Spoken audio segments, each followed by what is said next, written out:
হাতে মাখা মসুর ডালের এই রান্নাটি বাড়িতে একবার বানিয়ে খাবে, এর স্বাদ কিন্তু তোমাদের সবসময় মুখে লেগে থাকবে। প্রথমে নিয়েছি মসুর ডাল, 2-3 বার ধুয়ে নিয়েছি। সাথে নিচ্ছি 2টো কুচানো পেঁয়াজ, স্বাদ মতো লঙ্কা দিচ্ছি।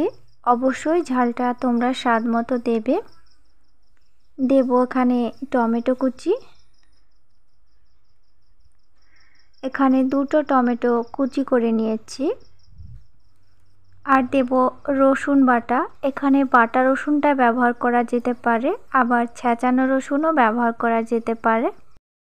স্বাদ মতো লবণ তো অবশ্যই লাগবে। সাথে দিচ্ছি সামান্য করে হলুদের গুঁড়ো আর খুব সামান্য করে জিরার গুঁড়ো আর ধনিয়া গুঁড়ো। সর্ষের তেল দিয়ে হাতে খুব ভালো করে চটকে মেখে নিতে হবে। এমনভাবে মেখে নিতে হবে যাতে হাতেই অর্ধেকটা মাখানো হয়ে যায়। আর মাখানোর সঙ্গে সঙ্গে কাঁচা টমেটো, কাঁচা পেঁয়াজ, সব মশলার যে একটা স্মেল দিবে, সেই স্মেলটাতেই বোঝা যাবে এই ডালটির স্বাদ কতটা ভালো হতে পারে। এবার ওপর থেকে দেব আলু। আলু যেভাবে ভাজা করার জন্য আমরা কেটে থাকি, ঠিক সেইভাবে আলুটা কেটে নিয়েছি, তবে সাইজে একটু বড় করেছি। কড়াইতে দিচ্ছি খুব সামান্য সর্ষের তেল, যেহেতু আমার ডালে সর্ষের তেল দেওয়া আছে। এবার দিচ্ছি কুচি করা কয়েক টুকরো রসুনের কোয়া। খুব ভালো করে রসুনটাকে একটু ফ্রাই করে নেব। তারপর দিয়ে দেব মাখানো ডাল। লো ফ্লেমের উপরে আমি 1 মিনিট একটু কষিয়ে নেব। খুব বেশি এখানে কষানো যাবে না, 1 মিনিট মতো কষালেই হবে।